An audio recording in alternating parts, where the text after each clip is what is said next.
We are absolutely messed up. We cannot go near this deal. And I don't want to set Rio's alerts and notifications off that, you know, think about his family and friends and don't be doing petitions. I can't do this anymore. I can't do, well, I can do it, actually. That'll make them think I'll stop, that'll make them sign him. I can do it, actually. If we sign Nicholas Jackson, I am going to call him rubbish and shit from day one. I'm going to call him a flop. I don't want him at the club.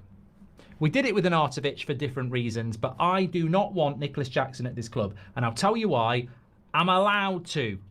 I'm allowed to have an opinion. I think he's shit. I've ripped the piss out of him at Chelsea. Every time he misses, I go, who's bad? Chambon! You know, I cannot. You know, the thing is, I'm a hypocrite if I don't do it. And also, I don't want us to be like Arsenal, funding